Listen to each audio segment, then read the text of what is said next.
Greetings, my good bitches. The name's Francis, Coke Francis. I'm an editor, Twitch streamer, drag artist, and I'm here because, not to be overly dramatic or anything, but, we live in hell. I know the US loves to say that it's number one at everything, and we're just supposed to roll our eyes and accept that as if we're trying to not get into an argument with a toddler. But I've lived here my entire life, and I can say with absolute certainty that there is one thing that we are undoubtedly number one at: capitalizing on national tragedies. And nowhere on God's green battlefield earth is that more apparent than at the National September 11th Memorial and Museum. But Francis, what's wrong with creating a memorial for such an awful tragedy? Nothing. Actually, I am all for educating the public and for honoring the people who lost their lives and those who are still affected by it to this day. It's just that the 9/11 Memorial and Museum also has a gift shop. What a terrible name for a gift shop. It reminds me of that tragedy. And not just like a bookstore or a place for educational resources. I mean like a shamelessly tacky souvenir shop similar to the ones you'd find after getting off a ride at Disneyland, full of trinkets, baubles, toys, jewelry, and lots of clothes for humans and for dogs. And it shares its property with, get ready for it, the World Trade Center Westfield Mall. Now, this is far from the first time the US has capitalized off of 9/11. In fact, we've been doing that practically since it happened. Thankfully, the advertising has always been exceptionally tasteful, like this one from 2008 that my co-producer actually saw on TV when it aired. Today, history is being made as National Collectors Mint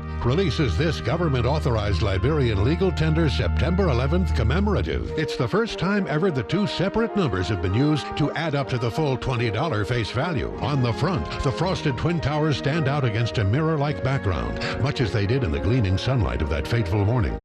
I beg your pardon? Much as they did in the gleaming sunlight of that fateful morning.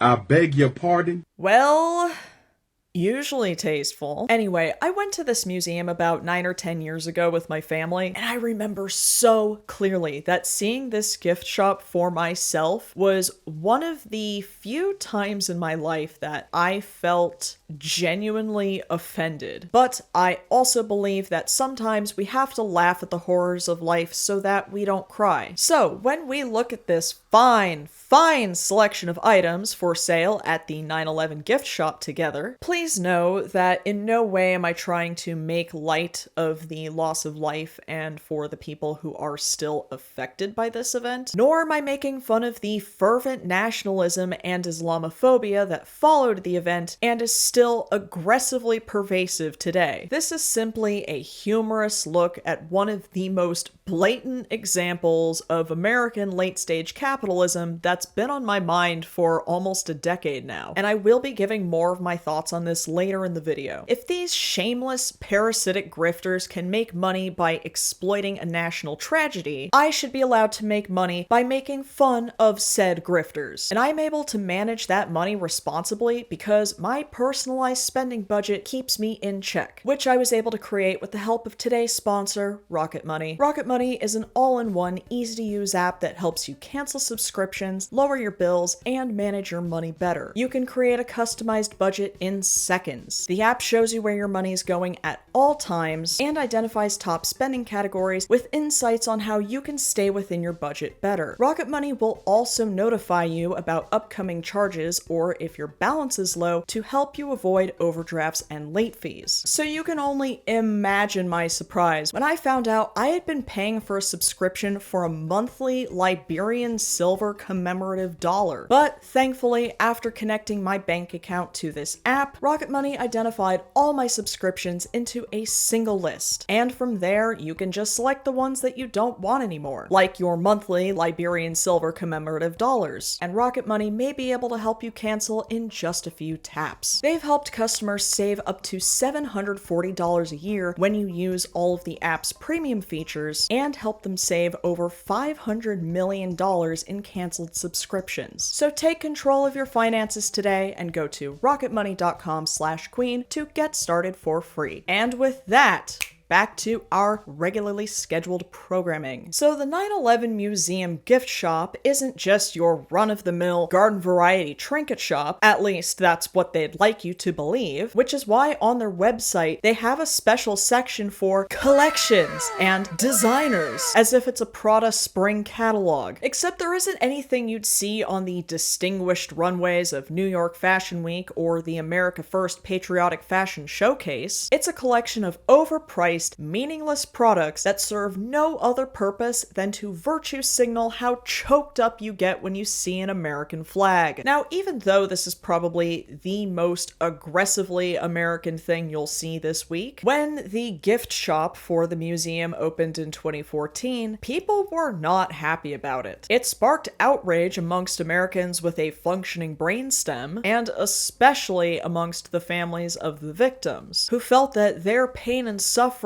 was being monetized into a cheap tourist attraction. If only it was cheap. 9/11 family members get free admission, with a reservation of course, but adult tickets range from $24 to $36, and guided tours can cost up to $85 goddamn dollars. It's only after that that you can finally shop till you drop. So let's see what exactly is worth profiting off of this thing that people allegedly really care about. Let's get the one that we all saw coming out of the way. This is the Never Forget collection. This slogan was the gateway drug for 9/11 to be turned into a meme. And this is just a theory of mine, but I do wonder if the rampant commercialization of 9/11 has a direct correlation with Never Forget becoming a meme. Are there any other national tragedies we've capitalized off of more than this one? Or any that have been memed to death more than this one? Just, some food for thought. But according to South Park's 22.3 years rule, 9/11 is officially funny now, I guess. It's been 22.3 years, so AIDS is finally funny! And I don't make the rules around here, I just think them up and write them down. So this is their main Never Forget design. It's the one directly promoting the memorial and museum. And it's definitely for the kind of tourists who want everyone to know that they have been to a place. Ask me about my trip to the 9/11 museum, it says. It's available on t-shirts, sweatshirts, hoodies, and caps, all ranging from $33.95 to $54.95. Personally, I would have preferred a shirt that just said, "I stood on top of 8,000 unidentified remains and all I got was this lousy t-shirt." And it's also on this mug, because if there's one thing I'd like to be reminded of every morning, it's 9/11, and to be told to never forget it. Here's a nice big blue water bottle with the New York skyline on one side. Then you can bring it to the office and people will see it on your desk. And they already won't care about your trip to New York, but then you can turn it around and show them that you got it at none other than the 9/11 Memorial. Please ask me about my trip to the 9/11 Museum, it says. Available for just $36.95. But I know what you're thinking. That's a nice shade of blue, but it's missing something, like stars or stripes or any other contrasting patterns that only toddlers think go together. So never fear for you real patriots out there, because they also have some American flag themed Never Forget designs. Cause it happened here in America, and America has a flag, and it looks like this. Never forget that it happened here in America, and it happened near a lot of American flags, I'll bet. They've got water bottles and caps that are made just for the dark MAGA crowd, and this big green flag that you can hang in your room, your garage, or any room with a window that the girl you're seeing can quietly escape through. Here at the 9/11 gift shop, you can remind people to never forget anywhere you go, with specialty license plate frames that pair perfectly with your brand new Cybertruck. Hurry though, because they won't last long. By they, I mean Cybertrucks. You can even get a full license plate, no state or numbers necessary. You'll be having a great day. The sun is shining, the birds is chirping, you in a chipper ass mood, and here come a Cybertruck. just piss you off. Oh my god, that Cybertruck just crashed into our car. Oh shit, did you get the license plate number at least? Ah, damn, I didn't write it down. Don't worry though, dude, it was definitely a license plate that I'll never forget. There's also magnets, keepsakes, and picture frames for your trip to New York in case you ever forget it. So now you won't, because you'll have a picture frame reminding you to never forget it. You can even get a candy bracelet for $22.95 that a 19-year-old plur kid would have made you for free. Imagine going to a rave and trading candy bracelets and ending up with this one. It might harsh your mellow, but at least you will, and I cannot possibly stress this to you enough. Never forget it. And finally, we have these little miniature statues of the Twin Towers, starting at $24.95 for 4 inches. Only 4 inches? Jesus, how much does the 28-inch one cost? What in the shitting hell is going on here? Moving on, because apparently going to the site of death and destruction is officially part of the New York tourist experience. This is the 9/11 gift shop's Big Apple collection. For those of you who don't know, New York is called the Big Apple because in the 1920s, it's what New York jockeys and horse trainers called their racing tracks, and then journalists started using it, and the name just kind of stuck. Anyway, you can get magnets, mugs, and prints of the towers, and the flag, and the Statue of Liberty, and all of the things inside of this apple. Very cool design here. Definitely doesn't look like flames tearing through this apple and surrounding the towers, which, if I remember correctly, didn't exactly get along too well with fire. We've also got the love is stronger than Three-taw? Oh, hate. Love is stronger than hate. And that is a true sentiment. If only this tragedy wasn't weaponized to fuel an epic wave of hatred towards the Muslim community for years to come. But yes, love is stronger than Three-taw. And trademarked for shirts, magnets, lanyards, jewelry, more candy, and a hat that's sold out. Damn, at least they have it in pink. Let's move on to the Survival Tree collection. So the Survivor Tree is a pear tree that was the only tree in the vicinity to survive the towers falling, so they dug it up, moved it to a nursery, and replanted it at the memorial as a symbol for hope and rebirth. And apparently Arborist Reddit has been roasting it for some reason. I don't know shit about trees, so if any of you happen to know why people apparently hate Bradford pear trees, please let me know in the comments. Either way though, I'm not gonna knock the symbolic aspect of it. I do love a good symbol.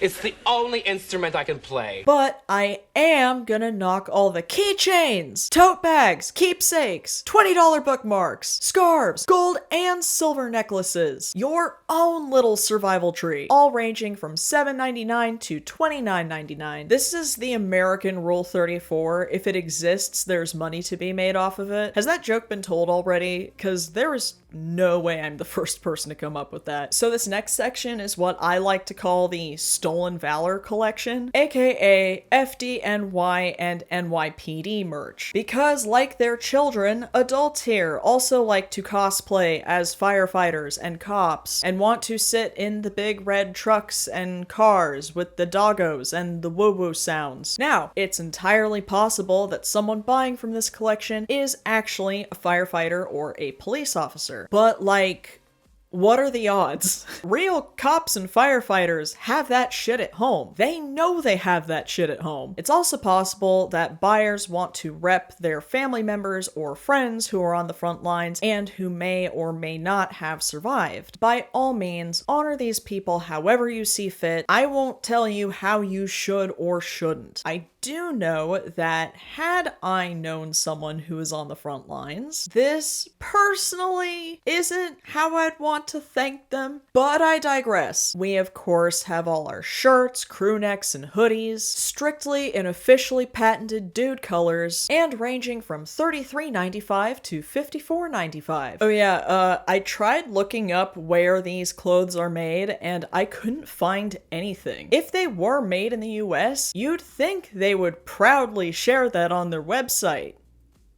right? We've also got more $30 hats and $25 mugs. Notice how all of these come with the disclaimer of 9/11 Memorial, never forget, or both. Hey, I noticed your hat and shirt and a very large badge.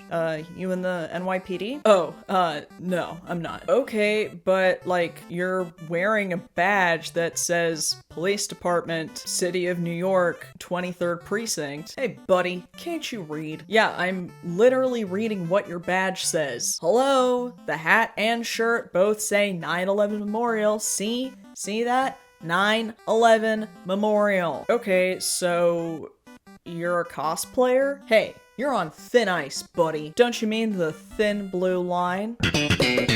They've also got some nice collector's coins for $24.95 that are perfect for collecting dust. We sure do love our unspendable money, don't we? And if you have any left over, you can grab one of these gorgeous silver necklaces, complete with a cheap army dog tag chain, both for the low price of $70. But why settle for those when you can spend just $2 more on a silver charm? Just, a charm. No bracelet or chain or anything, actually. Just $72 for a single charm. I wonder what it's like to have money. But this gift shop wouldn't be a truly authentico American experience without, you guessed it, clothes for dogs. FDNY and NYPD dog coats, to be exact, and bandanas. Now, you could say that my family's dog is quite the fashionista. They've bought him sweaters and collared shirts and even a necktie, and he absolutely slays in all of them. I know it's a display of Western privilege. I don't care. He gets cold in the winter. Please leave him and my family alone. If you can't acknowledge how cute my dog is, with or without clothes, I don't want to know you. I also know that none of his clothes came from the f***ing 9/11 gift shop. Here's a collection of other miscellaneous gifts, perfect to give to your friends and family who will be like, no, really, you shouldn't have. More unspendable coins for $26.95. Postcards, because it's definitely not the year 2025. A World Trade Center tin. The World Trade Center was built in 1973, so the year tracks, but what's the tin for? Does it hold anything? Cookies? Sewing supplies? Formerly cookies and now sewing supplies? Plenty of keychains in this collection too. Sure, you could get a spinner keychain for just $11.95, but for the same price, you could get the Twin Towers Elite keychain. More hats, more keepsakes, more magnets. Be sure to grab this rainbow magnet before the anti-DEI brigade decides that rainbows are scary. Oh wait, they already did. This magnet is of a replica of the Ground Zero cross, which was just pieces of debris that formed a perpendicular shape. And because we constantly have to remind ourselves and everyone around us constantly that the US is a Christian nation, we welded that debris together and formed a cross out of it. And then we sold merch based on it. You know, like for Jesus, because 9/11 was an attack on the Christians. We must center the Christians in every single national tragedy that ever happens ever, at all times. To be fair though, the museum does feature a Star of David cut from World Trade Center steel to commemorate the lives of the Jewish people who died during the attack, but they never sold magnets or bracelets based on that or any other religious symbol. The museum also features a page of the Bible that was somehow fused to a chunk of metal. So that's 2 out of 3 for the Christians. Here at the 9/11 Memorial and Museum, Christians always win at 9/11 rock, paper, scissors. You're probably looking at these and thinking to yourself, my God, that is tacky as hell. And that's clearly because you have a more refined taste, much higher than all of the plebes that are mindlessly spending their $30K salary on merch that was probably made in the Shein factory. Well, may I introduce you to 3 designers whose work is available for purchase for just, well, You'll see the price tags in a minute. Really quick though, before we move on, this will not be a read of the designers or their work. These are artists who were commissioned to make these pieces, and I could be wrong, but from what I've gathered from my research, they don't seem to be particularly bad or problematic people, and we support artists finding work here in the Coke Francis Extended Universe. Our first designer in the luxury 9/11 gift shop collection is Charles Fazzino. Fazzino is a 3D pop artist whose work focuses mainly on urban landscapes and celebrities, and in 2021 he was commissioned to make this piece. And it is, of course, available for purchase on mugs, tote bags, and standing frames. You can also get a framed print of it for your wall for just... For the average rent of a 2-bed, 2-bath apartment in Los Angeles, California, you can own the 3D Deluxe Limited Edition print of this work by Miss Charles Fazzino with a silver or black frame. You can also get it in black and white. Why? Why is that even an option?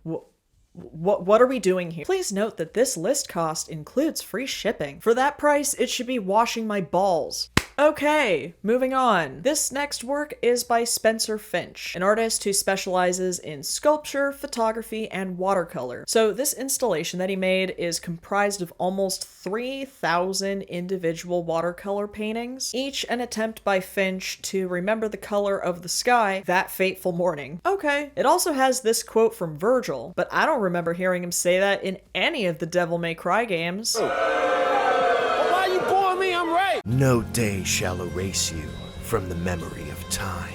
Okay, maybe he did say that. Anywho, this work is available on this magnet and this scarf. Kinda just looks like a blue scarf though. Maybe if you look at it up close, you'll be able to see the actual artwork. Cause there were a lot of different shades in the original piece. Nope. Just a blue scarf with a few shades and big squares. Well, at least it's subtle, which is something the rest of the store can't say. And it's only $34.95. Here is the work of our third and final designer in the luxury 9/11 gift shop collection, Frida Rothman. Rothman is a jewelry designer who is actually pretty prolific, and her designs can even be seen on the Nordstrom website and other mainstream retailers. She also made this strength bracelet, available for purchase at the 9/11 gift shop for just $495.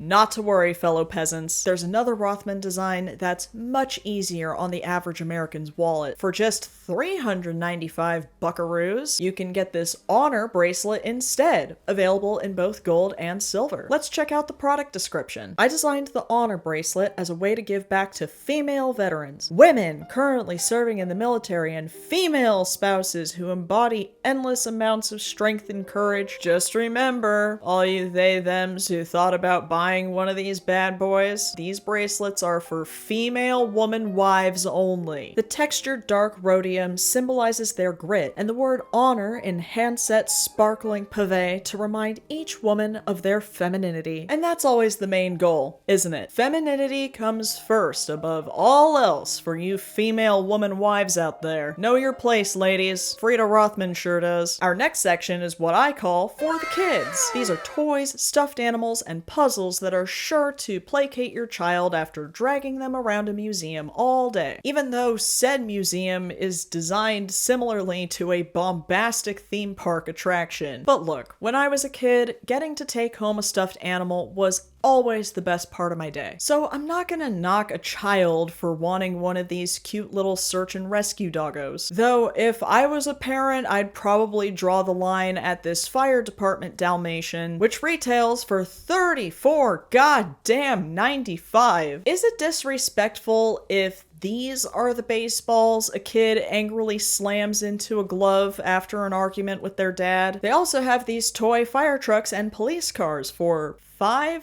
That doesn't seem right at all. Is there lead paint in them or something? But my absolute favorite part of this section are the product descriptions for all of these building block sets, because none of them are a description of the product itself. They're just ChatGPT generated paragraphs that vaguely refer to the topic. Rescue dog mini blocks. Specially trained dogs played an important role during the rescue and recovery efforts in the wake of 9/11. Their roles included detection, search and rescue, and therapy at the attack sites. The dogs provided recovery and worked with comfort and consolation. That's it. That is literally the whole product description. I didn't crop any of that out. I honestly think that they just don't have an explanation for selling toys at the 9/11 gift shop that isn't super tacky. Fire engine mini blocks. On the morning of September 11th, 2001, the FDNY initiated its response to the World Trade Center immediately after hijacked Flight 11 struck the North Tower. Firefighters, including those who were off duty, responded throughout the day. Their fortitude and sacrifice will never be forgotten. Right. I just walked through an entire museum telling me about that for the past hour. That is not what I needed to know here. American flag mini building blocks. After 9/11, Americans demonstrated their patriotism in many ways, flying the American flag on car antennas and placing it in the windows of their homes and businesses. The flag appeared on t-shirts, lapel pins, bumper stickers, and holiday decorations. Some people felt so strongly about the flag that they included the stars and stripes in tattoos commemorating the attacks. Together, Americans gave each other strength and hope for the future.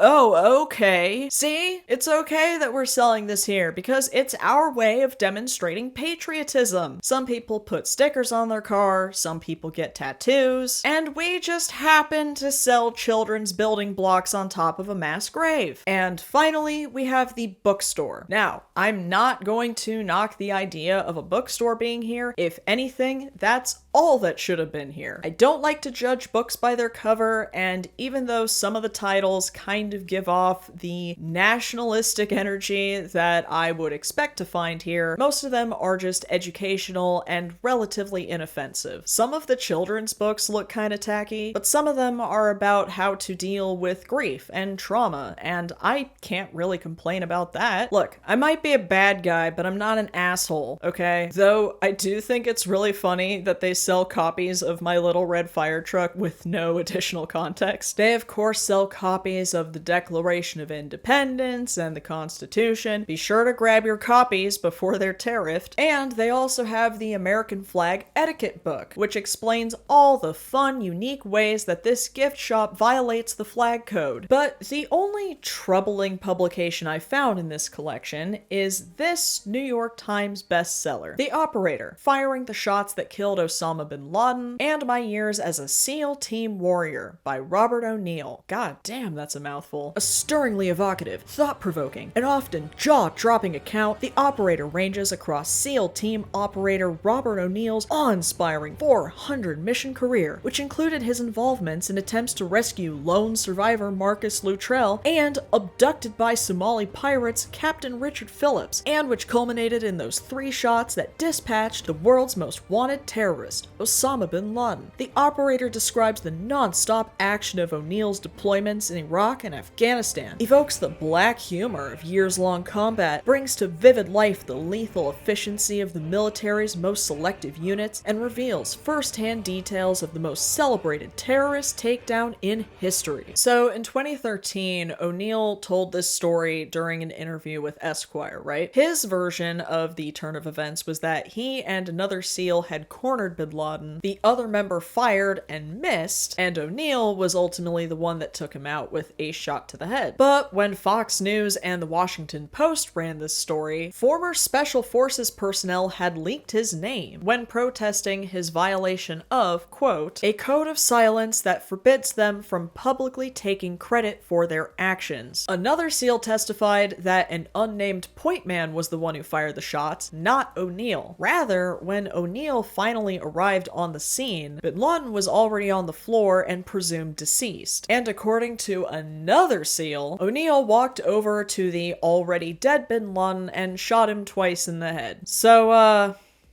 Who's to say? Things didn't get much better for Miss O'Neill in the coming years, aside from this book that the 9/11 gift shop is selling, despite his story containing countless falsehoods. In August 2020, he tweeted this picture of himself on a Delta plane without a mask, captioned with, "I'm not a p-," and then another tweet saying, "Thank God it wasn't at Delta flying us in when we killed bin Laden. We weren't wearing masks." He was ultimately banned from Delta Airlines. But most recently, and I very briefly brought this up in my bin Laden hard drive video, he tweeted at this group of young male Kamala voters that he would have made them his personal concubines if there were no social media.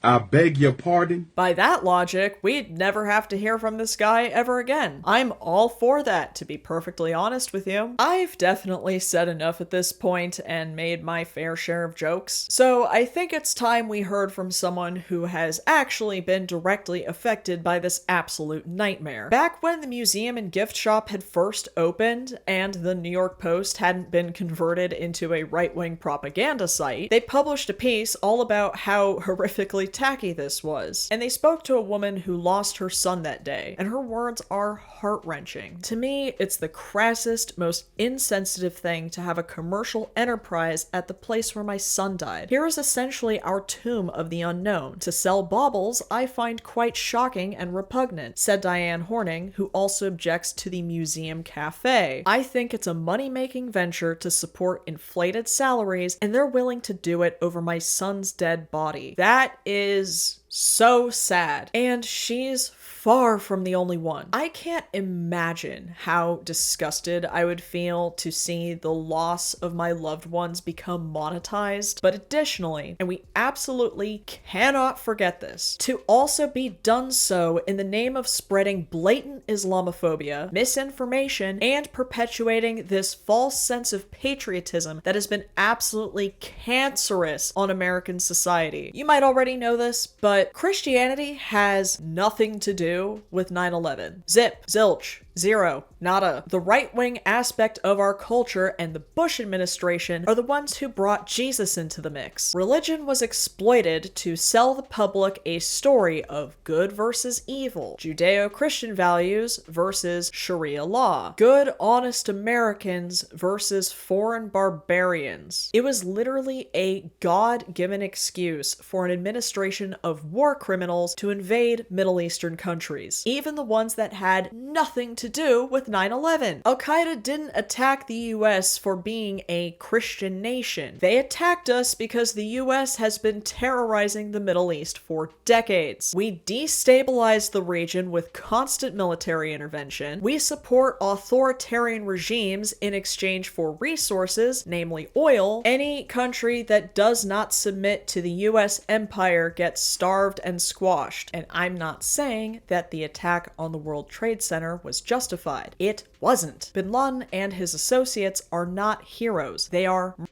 But just because their actions are indefensible and horrific doesn't mean they came out of nowhere. The USA is the big bully boy of the world, and on 9/11 he got hit back, and he's been crying about it ever since, and making money off of it, like Riley Gaines. In all seriousness, we bomb thousands of adults and children overseas every day, and speaking out about it now comes with the risk of deportation. Let's just say hypothetically, let's say that one day Palestine is finally its own thing. They might make memorials or monuments to honor the tens of thousands of Palestinians killed with our bombs since October 7th. They might even make a museum for educational purposes. But I will bet my life savings they're not going to make gift shops to profit off of all of this death and destruction. In Palestine, tragedy is not a novelty. Let's go back to that steel cross for a second. See, even in one of the biggest metropolitan cities in the world, acknowledging that people from all walks of life and religions suffered isn't profitable enough. So they did literally sell that story by making a Christian crucifix monument out of the debris at Ground Zero, and then sold little replicas of it in goddamn gift shops. Can you imagine the outcry if someone had welded together an Islamic symbol from the debris instead of a crucifix, let alone sold replicas as jewelry or erected a monument of it? Currently, those cross necklaces aren't available for sale at the gift shop, but they were when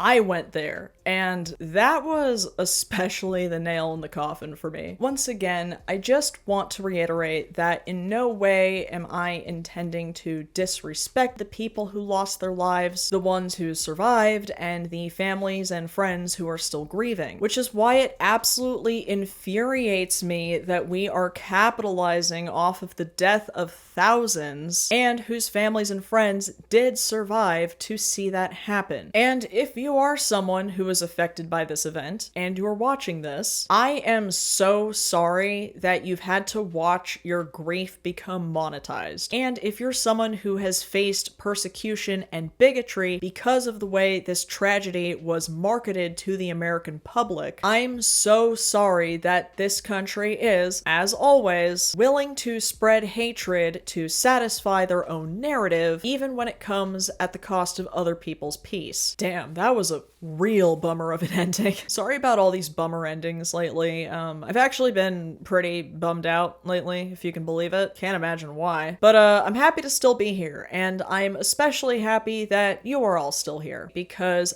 I'm currently planning an AMA for my 100,000 subscribers special. I'll probably be live streaming it here on YouTube with my lovely co-producer Mitchell, and I will be posting regular updates on that both on here and my other social media. Also, your butts look great, and so do the winning comments from the last video. Cody M. Dennis says, if Bill Murray's wig from Kingpin isn't in here, I'm switching to Weed Francis. I feel so dumb. There were a lot that I realized I left out, but the one that I'm most angry at myself for forgetting was Kate Mara's wig in Fan Four Stick, because I don't know if you guys know this, I'm obsessed with Fan Four Stick. I think about it all the time, and I feel so dumb for forgetting Kate Mara's wig because it's so bad. Libon6972 says, the one with the wig, sheesh. 300D Ben says, poor Jodie Foster, she doesn't deserve to be on this list. It's not her fault an opossum crawled into the costume department's wig cabinet and died. You too could be featured in the next video. Leave a comment below. I will pick my favorite ones and give you a shout out next time. But if you'd like to guarantee your name be featured at the end of every video, please consider joining my Patreon. If you join any of the membership tiers that are conveniently named after Fallout protagonists, your name will be featured at the end of every video. You might also get other cool stuff like access to my Discord, behind the scenes content on how I make my wigs, ad-free and uncensored versions of my videos. So if you love my content and my drag, you can support this channel directly by clicking the link to my Patreon